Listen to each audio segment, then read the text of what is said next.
So in my previous lecture yesterday, I have explained you about data type and variable, and I explained you about the operator. So we're going to see like how you can initialize a value to any variable. Okay. So first of all, we will going to understand what is the structure of Java. As I have already explained you before, the structure of Java is usually having the class and object. Okay, whenever you will start making a code, how you can select in Eclipse, you will go to this new, then go for a Java project, click on Java project, give any name, always give a name that is like something unique or that just similar to your project, what actually you are doing. Right now, we are just doing some programs, so it is okay. But when you are going to do Java project in a company, always give a name that similar to your project. Suppose if you're doing banking project, then give the name of a bank or a like a different uh, version of that or release of that. So like a proper name you should give. Once you give a name here, just click on the next and finish. Okay. Once you click on here, now right now, if you remember, in my system it is Java SE 14, right? Java SE 14 is there.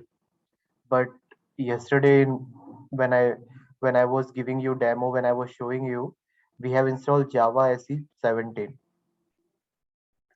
because this software Java SE I installed last year. So I've installed 14, but when you will going to see, you might see Java SE 17, 16, or maybe 15 that. So give a project name here, and as you click on next or finish, it will going to create a project. Okay, the project will be appear here.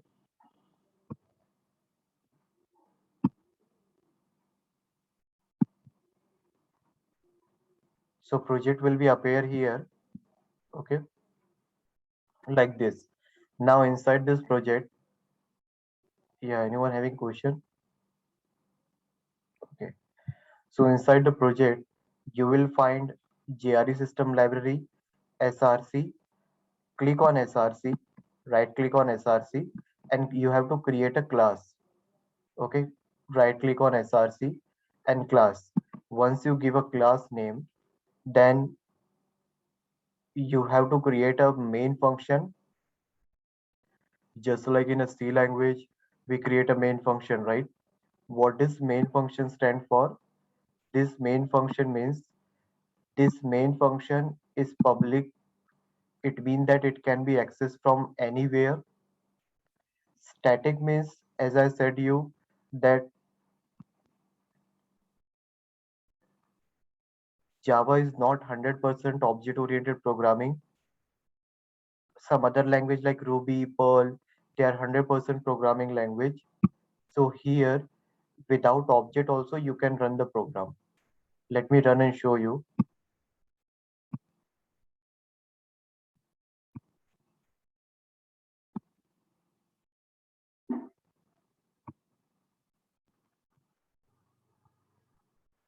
Okay. So in order to run that, how you can run the program? There are two ways.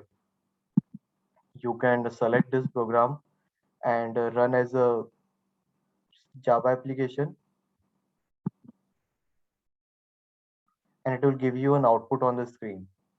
In case if you want a shortcut, you can directly run it here also, and it will also going to give you the same output. Okay. So here static means that you do not require to create an object all the time because this method is public and it is created inside the class.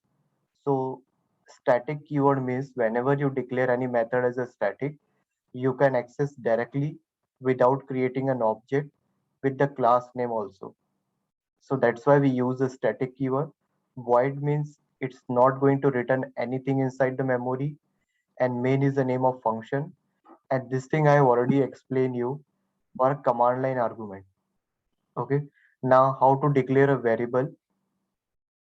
Short is a data type. If you remember, I told you short holds a value from minus 127 to sorry minus 128 to 127, right? Here, if you try to initialize any big value, it will give you an error. Okay. If I try to print here a, as you can see here, A32767, I'm taking a short here, but short doesn't hold this value. So here your compiler is accepting this, but actually inside the memory, they won't save it. So be remember, whenever you use or whenever you declare any data type, here string is also one data type that is used to hold a string value.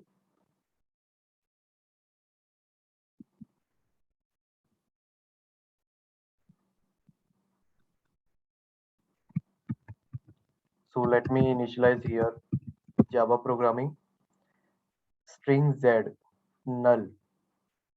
Right here, you can initialize a null value also if you don't have any value. Let me show you printing z and printing all the value. Let's print all value.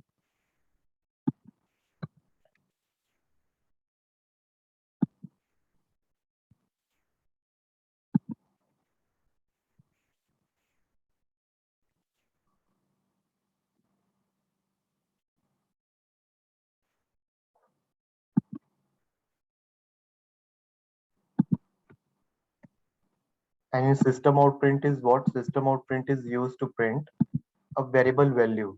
So here I'm just trying to print a variable value. So how to print that? Just in a double quotes you can write anything. Okay, here in a double quote you can write anything that you want plus the name of a variable, so that it will going to print whatever you have written here in a double quote and the value. As you can see here, let me show you.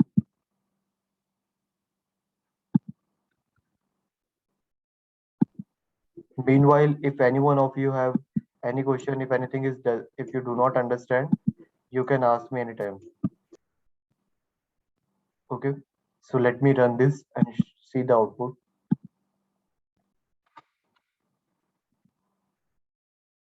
So here you can see z colon, right? It is coming like as it is z colon. Z value what is null.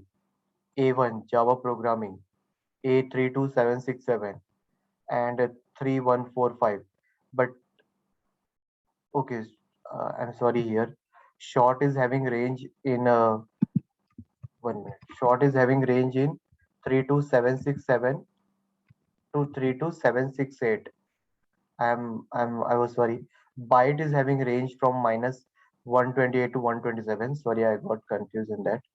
So here it is having range from minus 32768 to 32767. Yeah, that's yeah. In case suppose if you convert this into byte, then it will give an error. You can see here it is giving error. Why it is giving error? See, the error is type mismatch cannot convert from int to byte. And why do we? Because A is a byte type, and if I change this to 32, the error will get resolved, right? Why error will get resolved? Because byte is holding from minus 128 to 127, but short is having range. Short is having range from minus 32768 to 32767.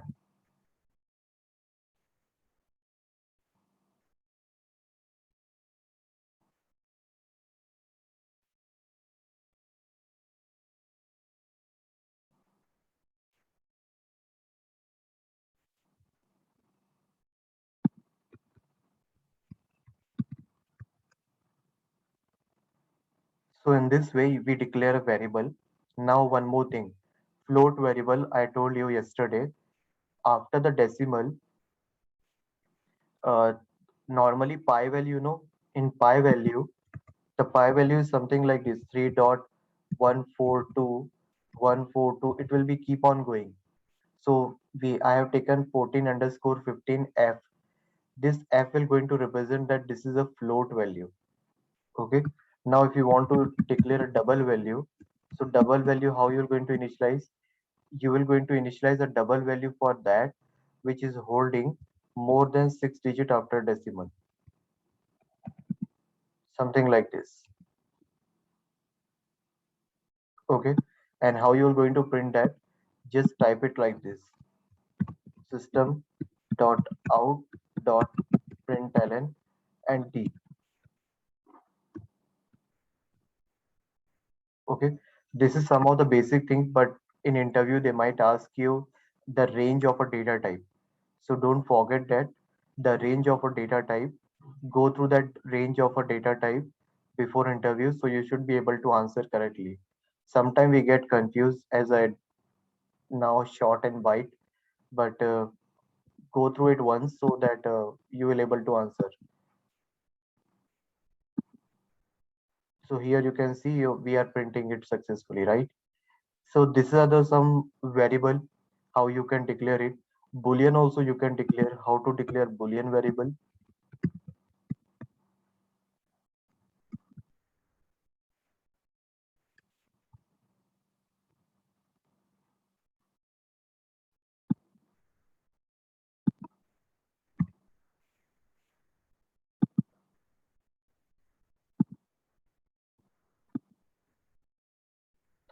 So Boolean also you can use it, right? So I hope it is clear to you how to declare a data type in Java programming. Okay. Similarly, now suppose if I say you to do some operation addition, okay. So you have taken a is equal to 2. You initialize, you have declared integer a as 2. Okay. You have declared the integer a as 2, integer b as 9, and you wanted to do addition, integer c is equal to a plus b, right? How we perform mathematical operation that I'm showing you. So just print it down. You can do in a two ways. Either you write down like this: system dot out println a plus b colon c, and just print the result of c. Or you can do one more thing. You can write it down like this: system dot out println, and inside this you can write it down a plus b plus a plus b.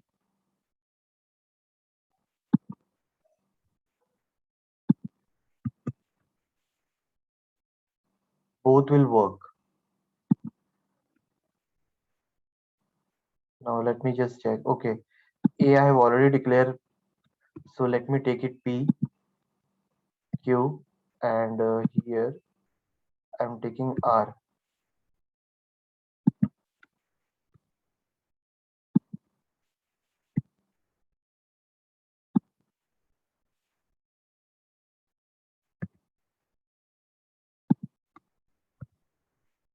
See, this is the only thing that Java is lacking. That Java do not allow dynamic typing. If you know about somewhat Python, then in Python you can reinitialize a value. In Python, you can reinitialize a value, but in Java you can't. As you can see here, when I reinitialize a as a 2, it was giving an error, right? That is one thing that lacking in a Java. So this thing also, Java doesn't support. If anyone asks you in the interview, you should be able to answer. Java doesn't support.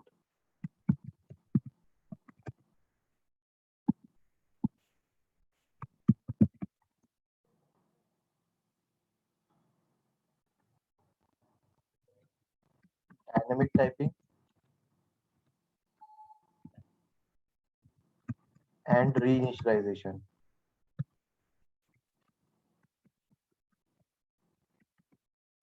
Okay, so Java doesn't support dynamic type and reinitialization. Dynamic type means what?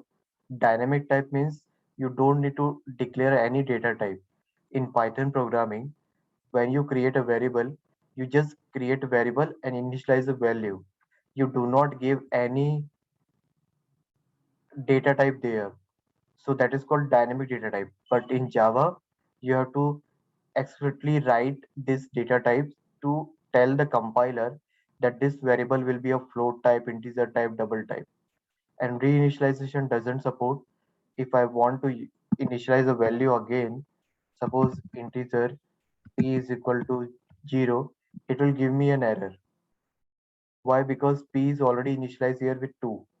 That is also doesn't support. So this thing also you should know. So whenever you want to do an operation, either you can do addition here or like this, and when you run it, it will going to give you an output. So you are getting an output. Sorry, okay, let me make change here. But R value you are getting correct,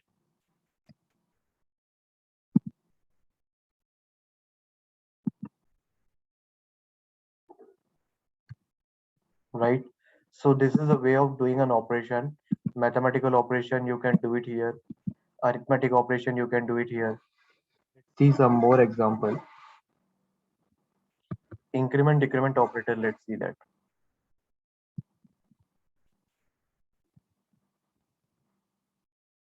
I think if I explain you or not, let me check it.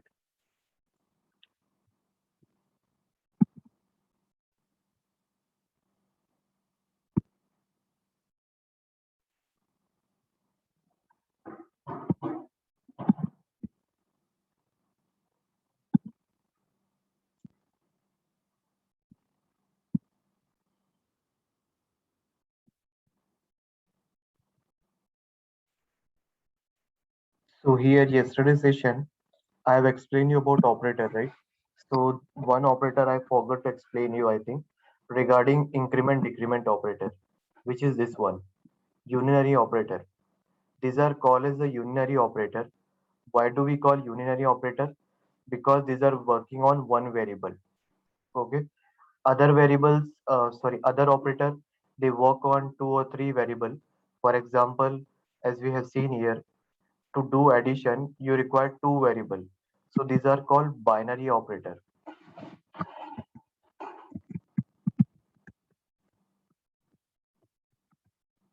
Okay, these are called binary operator. But what is unary operator? So unary operator means which works on one variable. Now here, let me give you example. How does in the gate, those who are preparing for the gate, you will definitely face a question from this increment decrement operator in a C language. They give one question in increment and decrement. In a gate syllabus in a C language, they always give the question based on this increment and decrement. So how this increment decrement works? For example, here they have written expression plus plus. Suppose a value is here 2, okay, and if I do like this, so what do you mean by this? You are actually incrementing a value of a. So now after that, if I ask you what is the value of a, it will become 3. This is called post increment. Post increment means where this plus plus symbol is after the variable. So this is called post increment.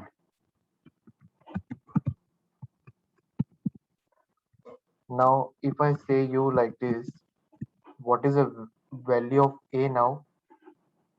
It is called pre-increment. Post-increment means once you use the value of A, then you are going to increment it.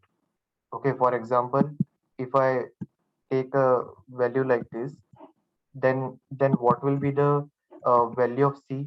If I ask you here, what will be the value of C here? So you will going to say the value of C will be 2. Why? Because it is post increment.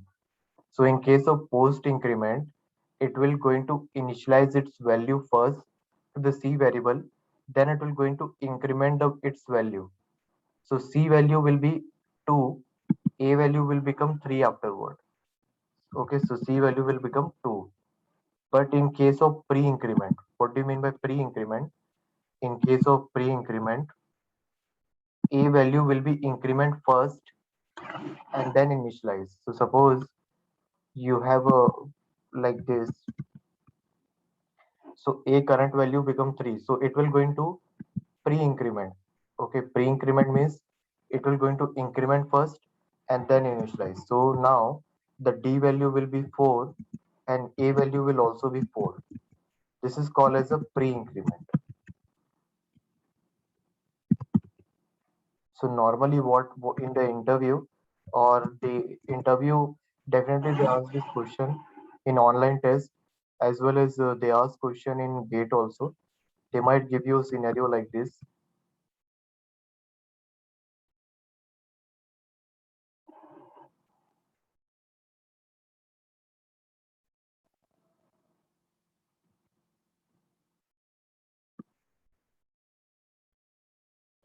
They give you scenario A plus plus, suppose T A plus plus, T plus plus, and plus plus C. Now, can you tell me the answer of this? Anyone, do you want to try? What will be the answer of this?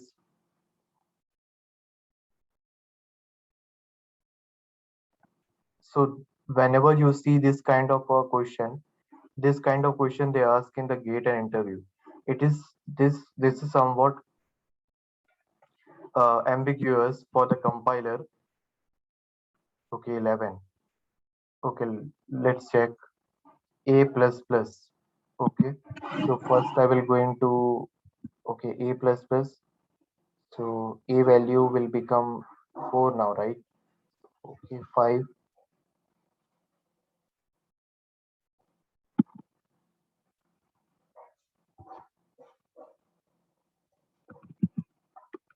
One more plus will come. A plus plus for this plus D plus plus. So D plus plus means 5. No,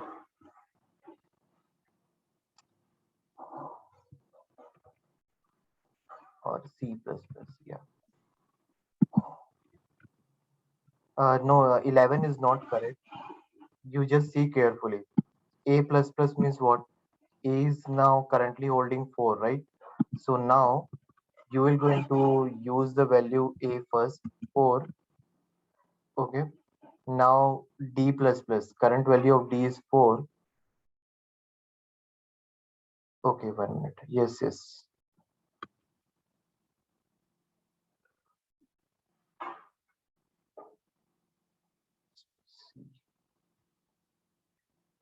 Yeah, correct. Here it is a post increment. So yeah, correct. A plus plus will be your 4. Then D plus plus will be your 4 again. And C, but it is pre-increment, right? Here A plus plus, okay. Then a plus symbol, correct. Then D plus plus, okay. 4. Then plus, sorry, one more plus is here. Okay, now plus and pre-increment. So C is holding, yeah, 3. Yes, correct. It is. It will be going to be 11 only. Correct.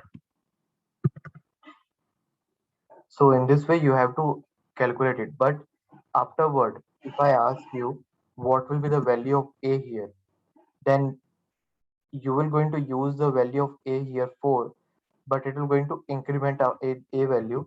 So if I want to know current value of A, it will be 5. Current value of D will be 5, and current value of C will be remain 3 only, because this is a pre-increment. So it has already incremented that. So the value of D will be 5 and C will be 3. So correct. You are given the correct answer, Dhruv. Yeah, good. So like this, you need to understand that sometimes it is confusing because why it is confusing because your compiler they get confused between this operator. So always remember how to solve. Let give you one more example. I'm just rubbing this.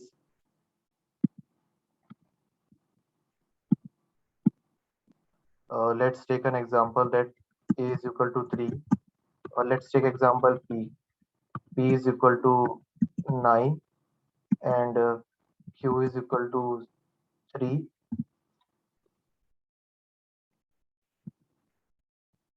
And the example that I'm doing is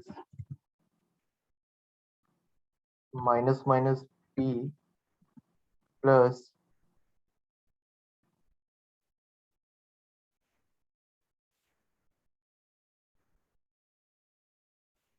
q minus minus,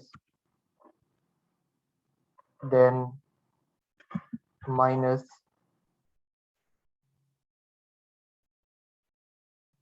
or let's take a plus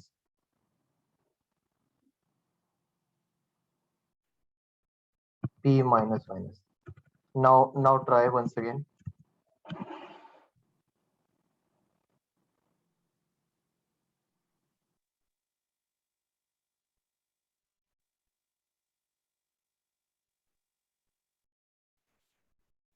Yeah, now try.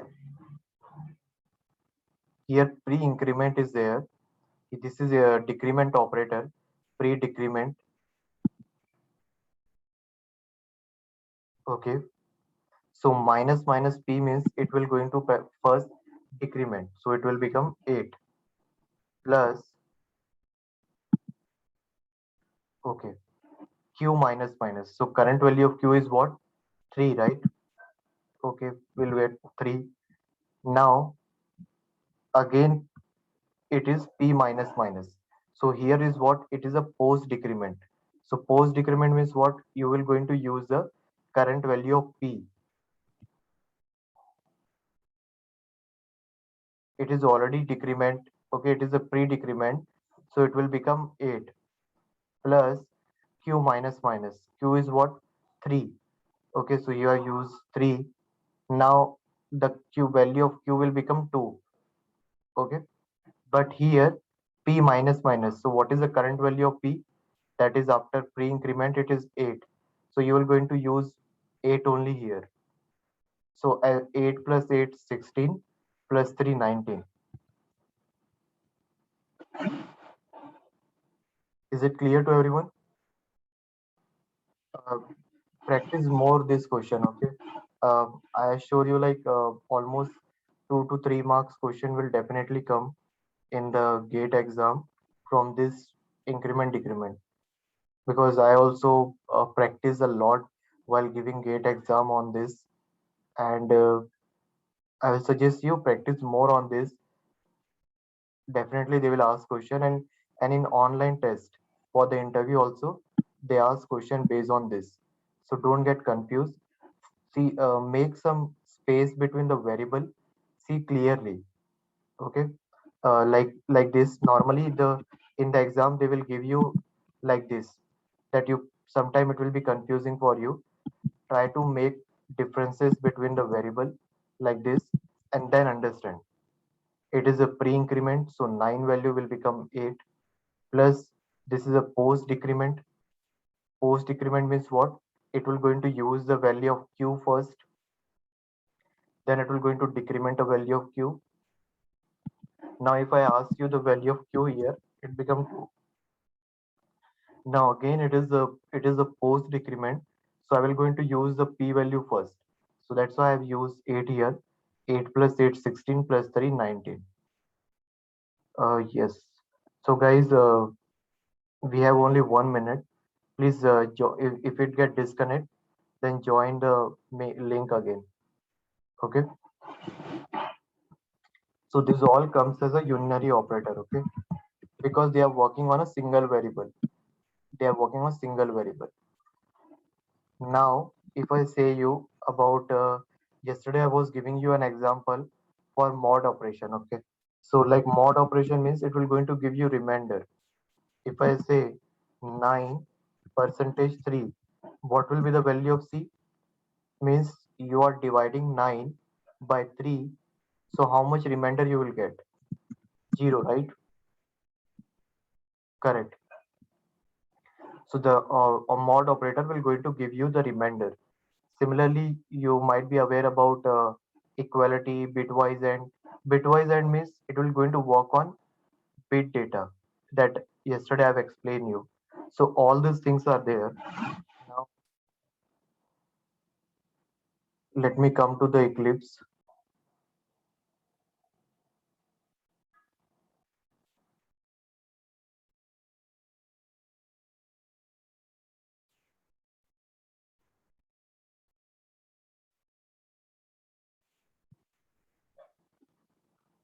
Just 1 minute.